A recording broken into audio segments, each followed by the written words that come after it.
I want you to picture this. आप एक busy railway platform पर खड़े हो।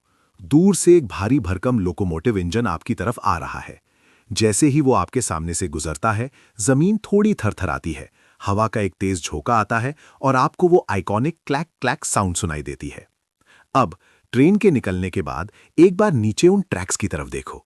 उन स्टील रेल्स और वुडन बीम्स के नीचे आपको दिखेंगे लाखों करोड़ों छोटे छोटे पत्थर, ग्रे रंग के खुरदुरे और शार्प स्टोन्स जो हजारों माइल्स तक फैले हुए हैं।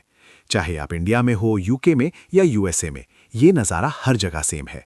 लेकिन क्या आपने कभी रुककर सोचा है कि क्यों हमारी दुनिया की सबसे एडवांस्ड हाई स्पीड ट्रेन्स जो 300-400 किलोमीटर प्रति घंटा की स्पीड से दौड़ती हैं, उन्हें हम मिट्टी या कंक्रीट के बजाय इन बिखरे हुए पत्थरों के ढेर पर क्यों रखते हैं? क्या ये सिर्फ पैसा बचाने का तरीका है या इसके पीछे कोई जीनियस इंजीनियरिंग छुपी है?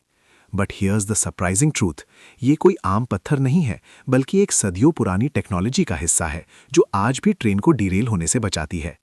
आज हम डिस्कवर करने वाले हैं कि ये क्यों एग्जिस्ट करता है, कैसे काम करता है और इसके पीछे का हिडन रीजन क्या है। इसको समझने के लिए हमें थोड़ा पीछे जाना पड़ेगा। इमेजिन कीजिए 1800s का वक्त, जब पहली बार ट्रेन्स चली थी। इंजीनियर्स के पास एक बहुत बड़ा चैलेंज था, वेट। एक लोडेड ट्रेन का वजन मिलियंस ऑफ पाउंड्स होता है। अगर आप इतना ज्यादा वजन सीधा मिट्टी या नॉर्मल रोड पर रख दोगे तो फिजिक्स अपना काम करेगी।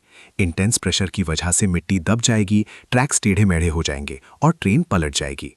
पहले के जमाने में जब ट्रैक्स को सीधा जमीन पर लगाया गया तो बारिश होते ही वो मिट्टी कीचड़ बन जाती थी और ट्रैक्स धंसने लगते थे।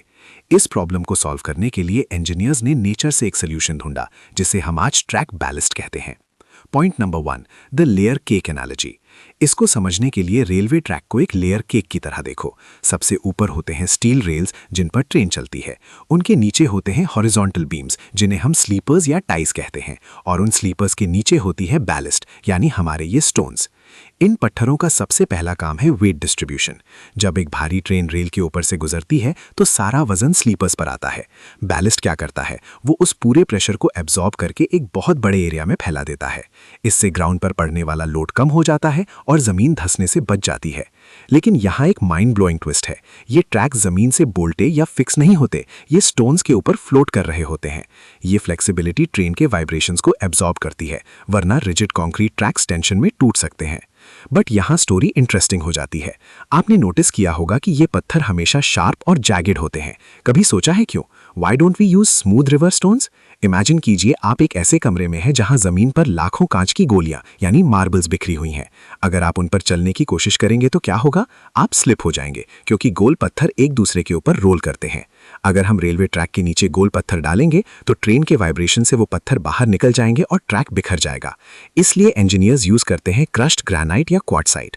इनके एजेस शार्प होते हैं। जब इन पर वजन पड़ता है तो ये एक दूसरे के साथ इंटरलॉक हो जाते हैं, जैसे कोई पजल सॉल्व हो रही हो। ये इंटरलॉकिंग एक सॉलिड इमूवेबल बेस बनाती है जो ट्रैक को साइड टू साइड मूव होने से रोकता है, चाहे ट्रेन कितनी भी स्पीड में कर्व ले रही हो। अगर ये सच है तो फिर हम आज भी ऐसा क्यों करते हैं? इसका तीसरा और सबसे बड़ा रीजन है water and weeds. Railway tracks के दो सबसे बड़े दुश्मन हैं, पानी और जंगली घास। अगर ट्रैक्स कंक्रीट पर होते तो बारिश का पानी वहां जमा हो जाता, जिससे स्टील रेल्स में जंग लग जाता। लेकिन स्टोन्स का ढेर एक जायंट फ्रेंच ट्रेन की तरह काम करता है। पानी इंस्टेंटली गैप्स के बीच से निकलकर नीचे चला जाता है और ट्रैक हमेशा सूखा रहता है। इसके साथ ही ये स्टोन्स वेजिटेशन को रोकने का काम करते हैं। इन पत्थरों के बीच मिट्टी नहीं होती, इसलिए प्लांट्स को उगने के लिए जगह नहीं मिलती। अगर ट्रैक्स के बीच पेड़ पौधे उगने लगे तो उनकी रूट सॉइल को लूज कर देंगी और ट्रैक्स अनस्टेबल हो जाएंगे। तो ये स्टोन्स एक वेट बेरर, ड्रेनेज सिस्टम और वीड किलर तीनों का काम एक साथ करते हैं।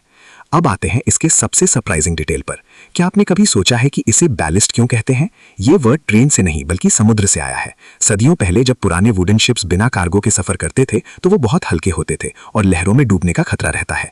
उन्हें स्टेबल रखने के लिए सेलर्स शिप के निचले हिस्से में भारी पत्थर भर देते थे ताकि वजन बना रहे।